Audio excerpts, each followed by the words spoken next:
Hello, ladies and gentlemen. It's the Bays here. Thomas Ruse Bazar with the Poet Warriors coming back at you with another top 10 list. Seems like we're getting some traction. I did a top 10 favorite acting performances. Got someone who said, hey, dude, you got to watch more films. Dude, I've seen hundreds. Anyway, that was funny. No, love it, love it. Love these comments. Bring it. And I asked the person in question, let's see your top 10 list because that's what we want. We want this dialogue, ladies and gentlemen. Anyway, without further ado, BAZ'S top 10 films of all time. Now, this top 10 list fluctuates, right? What is here today might not be here next year. But I try to do films from different epochs, eras, if you will, right? And without further ado, and it's no in particular order, just top 10, you know. I'm sure people said 10 to 9 to 1. I think, people find that interesting, but I can't do that. It's too difficult. Top 10 is difficult as it is. Remember, this is all subjective, ladies and gentlemen. My list will be different than your list, will be different than my good friend, the film critics, whatever, come on. It's all good. Top 10. First one on the list, Apocalypse Now. Francis Ford Coppola. Man, when you think about Coppola, and those films from the 70s, Godfather 1, Godfather 2, The Conversation with Gene Hackman, and then to top it off, the Pièce de la Résistance, Apocalypse Now. I've seen both cuts, the director's cut and the regular, film theatrical release cut. I like the original one. The extra 20, 30 minutes, I'm glad that they cut that fat. You don't need all that, right?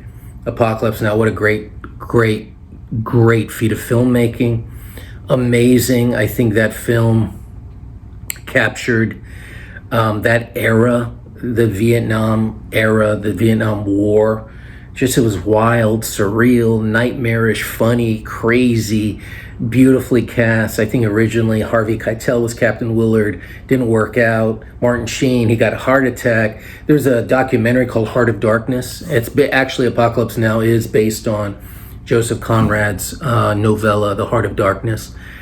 And that documentary captured the craziness of the shoot, of the process, and the monsoons and the crazy expenses and it's shutting down for months and coming back. Oh my goodness.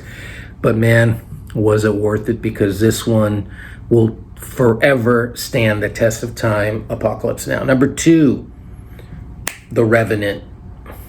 Recently talked about this in my top 10 best performances with Leonardo DiCaprio. Alejandro Inarritu, the Mexican director who's done Amores Perez, great film. Birdman, good film. 21 Grams and others, I think. I haven't seen the others. Maybe I don't know if he's done any others. But this one was beautifully shot, on location. Great cast, perfect cast. Tom Hardy was so wonderful in this film as well.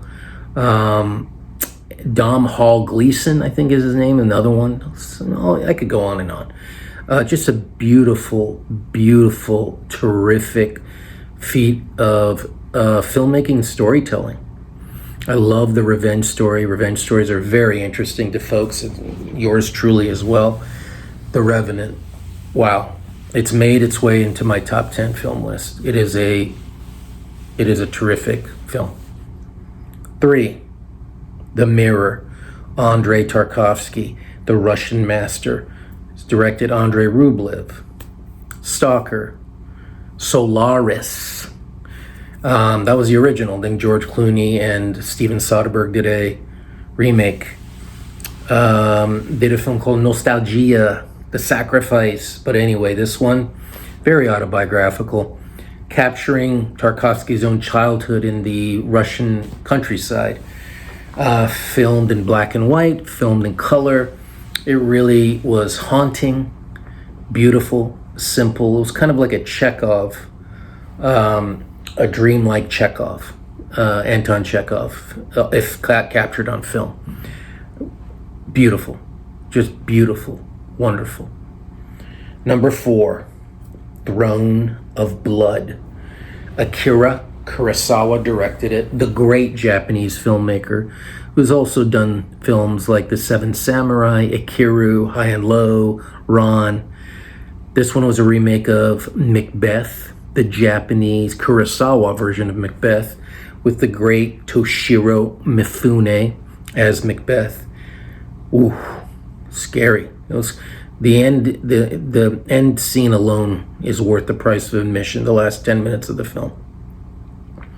Just something that'll stick in my mind forever. Throne of Blood. The next one, boom, A Simple Plan. It's found its way. It's a little gem of a movie, Sam Raimi film. Billy Bob Thornton, Bill Paxton, Bridget Fonda, about this money that they stumble upon. And everything, how money corrupts, ladies and gentlemen. The simple plan turns out to be anything but. And this was a gem of a film. A great story, great filmmaking, great acting, great directing. Just a simple, powerful, quiet, desperate film. Desperate characters. Wow. Simple Plan. Boom. Next one, Aguirre, The Wrath of God. Werner Herzog, the German filmmaker. He did a film called, not recently, about 10 years ago, called something, Bad Lieutenant, Ports of Call, New Orleans or something like that, with Nick Cage. Man, I mean, what a combo. But if you want to see even a better combo than that, Klaus Kinski as a deranged conquistador in the Peruvian jungle. Klaus Kinski was a maniacal actor, and there they were on location again in the Andes and the jungles of Peru. Again, the images that will never leave your mind. The opening image of the film, the closing image of the film. This one it's you know what filmmaking is all about. It's like almost kind of like a guerrilla type of filmmaking, but on this epic scale, if that makes any sense. Aguirre, The Wrath of God. Next, boom. 8.5, Federico Fellini, the great Italian director, directed La Strada, Amarcord. What else has he done? So many other films, my God. But this one is, again, like a writer who has writer's block. It was a director who had a kind of a directing block. Kind of capturing his, probably Marcello Mastroianni was the Fellini's alter ego in this film. Beautifully captured in black and white. Funny, whimsical, crazy, wild, energetic. All adjectives to describe this film and Fellini's film in general. Check it out, 8.5. Boom, the next one, Citizen Kane. You'll see Citizen Kane on so many top 10 lists. And for good reason. The reason it's still in my top 10 list, I remember when I was 19-year-old, junior college, Fresno, California, Fresno Community College. I was like, I didn't know what to do with my life. I had no direction. I took this film appreciation course. It was an evening course. And here I am sitting, with 10 people spread throughout. And, I was kind of like lost, and boom. The instructor played Citizen Kane. And I wasn't into anything back then. I wasn't into film, into plays, books a little bit, but I was dabbling in not much. But this film just captivated me. I couldn't believe it. This black and white film by the young genius Orson Welles. I mean, if there's a genius, all these films and filmmakers, they're levels of genius. But Orson Welles, what he did, just dramatically, architecture-wise, Just the balls that this guy, a young Orson Welles, to play William Randolph Hearst, to direct this amazing film. And as a 19-year-old, to this day, I remember, what effect it had on me. It was so strange and powerful, and yeah, I guess that's what art does or can do. It's very unexpected. Citizen Kane. Next, boom, The Wizard of Oz. This is a timeless, the color, the black and white to the color, the Wicked Witch to this day gives me bad vibes. The monkeys, the unforgettable characters. It's almost cartoonish yet real.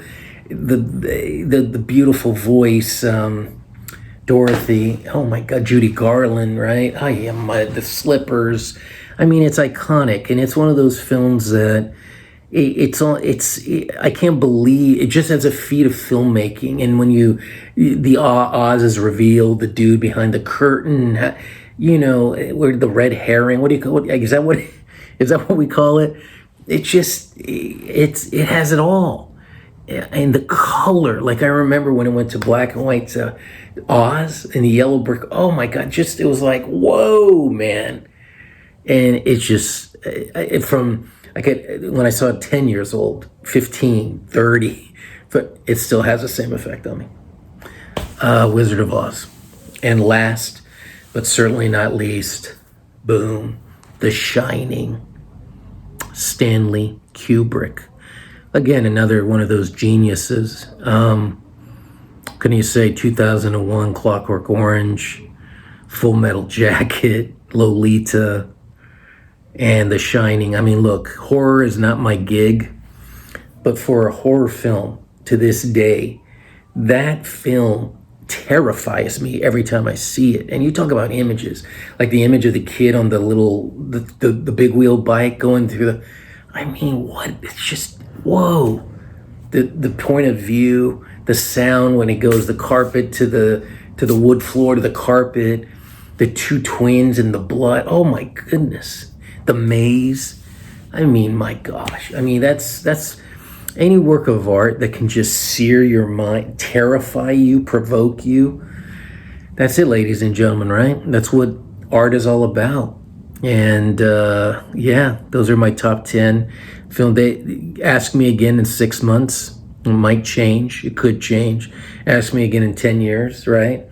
The Revenant is one of those films that made it into it. A Simple Plan, Wizard of Oz. These are all films that kind of pushed other ones out and have made, so it's it's always fluid.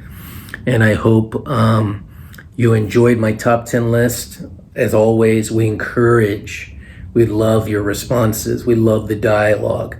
I want to hear your top 10 list. I want to hear films that, hopefully I haven't seen and I want to see because you give me suggestions. Give us suggestions. Peace. Tasty.